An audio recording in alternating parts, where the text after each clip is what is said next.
So we're back working on this Mini today. I've sourced 4 injectors. We're going to pull the intake and we're going to replace the injectors and we're going to clean the intake valves. So first and foremost, we've got to remove this vacuum line. Just push in on that tab, unclip it from the air induction system, disconnect the mass airflow sensor, and take the air cleaner housing off. Let's get started. So the upper air cleaner housing comes off with 3 Torx bit screws in the front and the hose clamp over here. And the lower one has 1 retaining screw down here and then 3 push rubber grommets, and then twist it about 45 degrees and it'll come out of this O-ring on the back here. Okay, let's see. Disconnect the map sensor.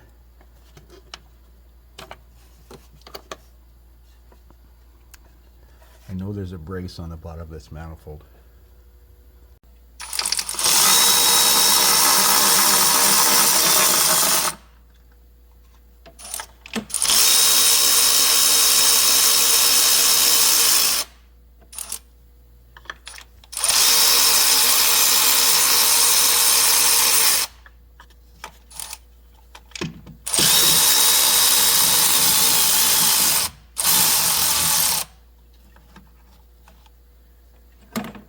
Fish those nuts out with a magnet.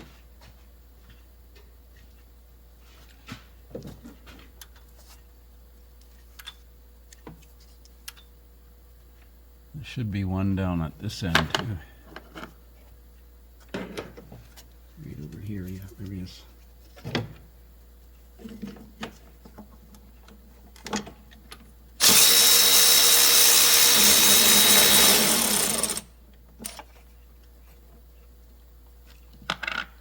That's 1, 2, 3, 4, 5.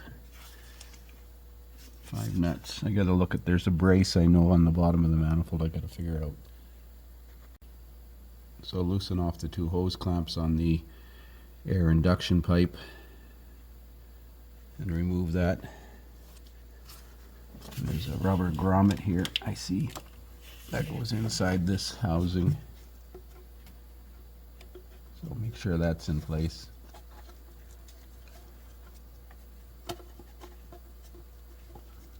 Don't think it's supposed to be impregnated with oil, but we'll put that off to the side. Still trying to locate the brace on the bottom of this manifold. It's hard to see from the top here.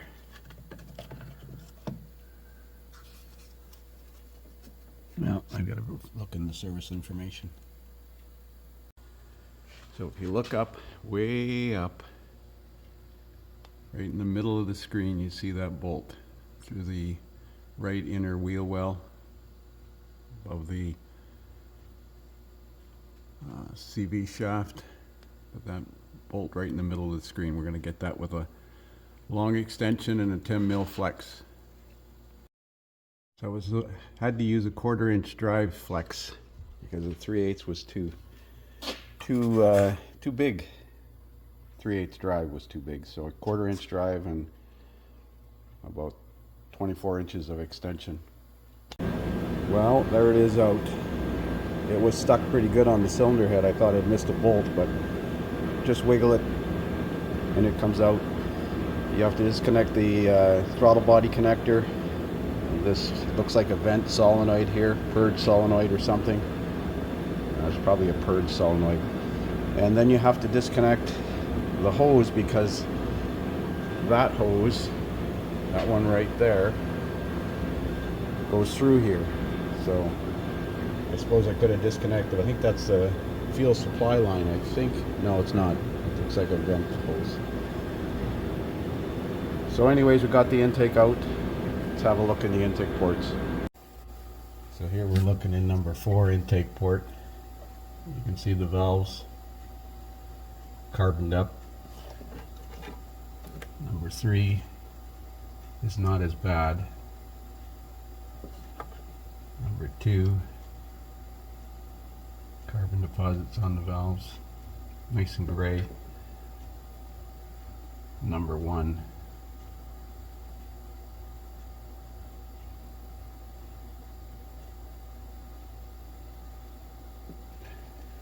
Well, I'm trying to get the fuel rail out, and there's a connector here, and I don't know how this Houdini clip is designed. Oh, I see. Squeeze it like that. You can pry in. If the clip was on the top, it'd be easy to see, but it's not. Alright. So there are 4 T45 bolts, 2 on each side over there, 2 over there, and I finally got that clip off. There's a little release tab. You have to pry that tab with a 90-degree pick. Now we'll see if the fuel rail comes off. Not much length on these injector wires, and I don't know how they unplug.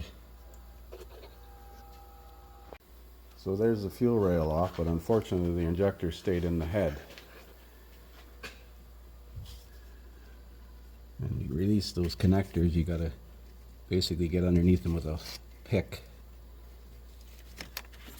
Now I don't know how those injectors are gonna come out of there. Looks like they got retainers or springs underneath them.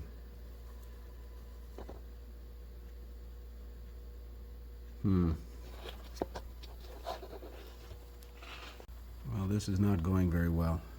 Got a pair of vice grips clamped onto the first injector and I can't get it out. I'm going to weld a nut on the vice grips, I think, so I can use a heel bar maybe. Because I tried prying in here against the cylinder head and pulling up on the injector at the same time, but that didn't work. Almost need like a little mini slide hammer. So I got 2 of them out by clamping vice grips on them and wiggling them and prying up on the vice grips at the same time.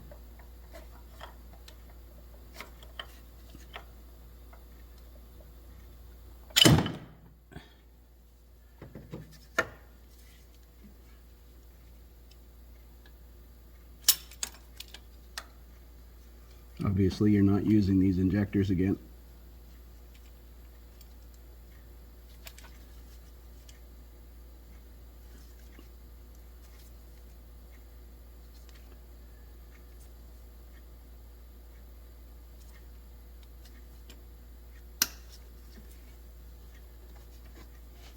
I'm just prying on the rivet on the vice grips. I was going to weld a nut on it, but I thought I'd try it.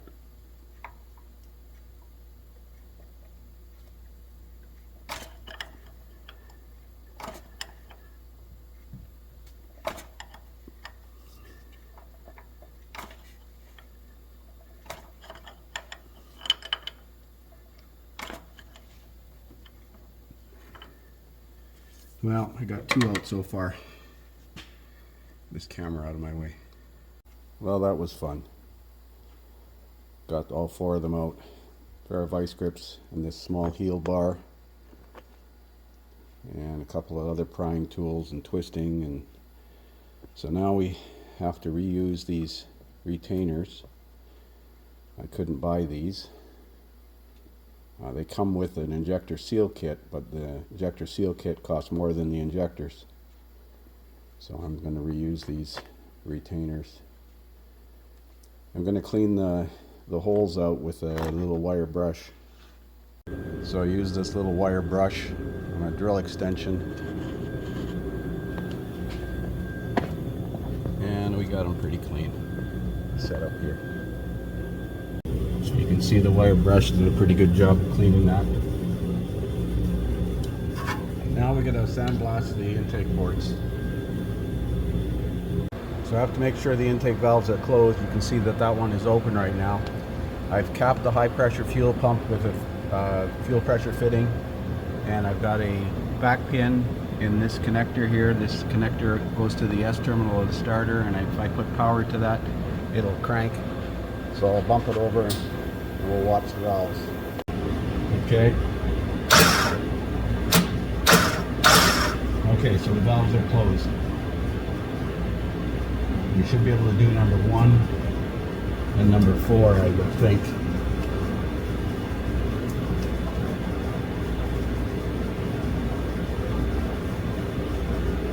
Well, we'll double check.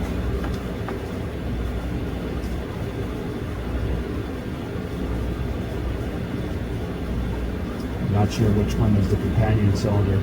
I'll have to look at the firing order. But we can definitely clean the valves in number 1 and see how carved up they are. So I'm going to set it up to walnut shell blastless. I'm going to cover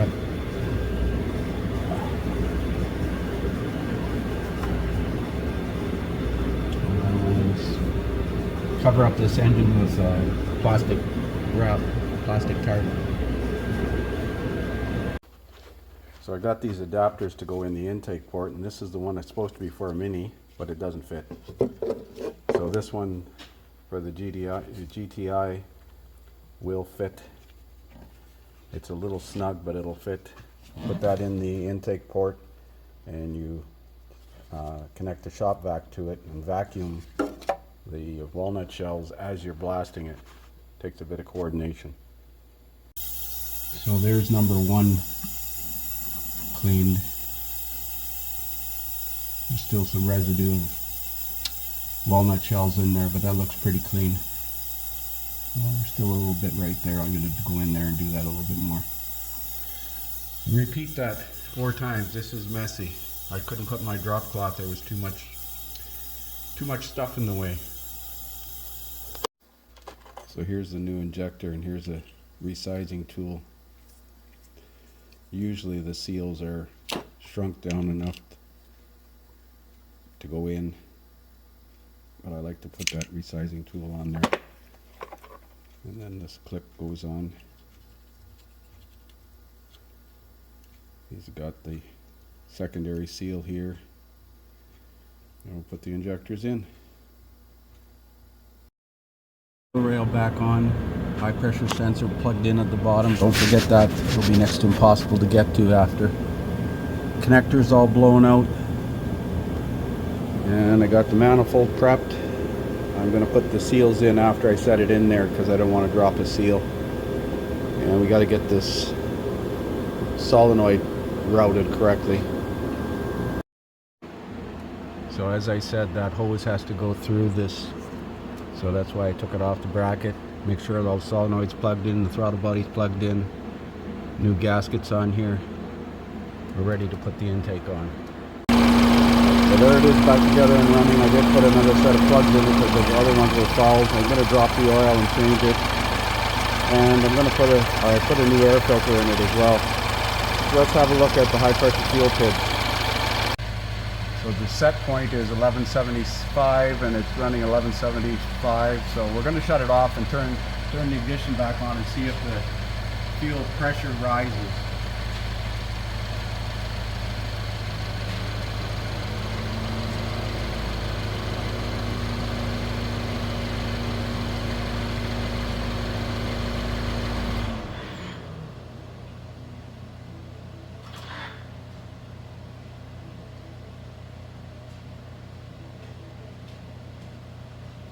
Unfortunately, lost communication, so it was running roughly 1175. Let's go back into that data list.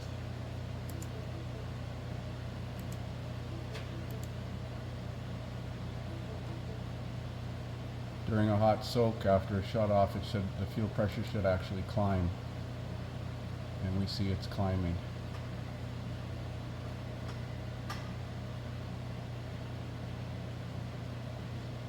So that tells me that the injectors are not leaking anymore.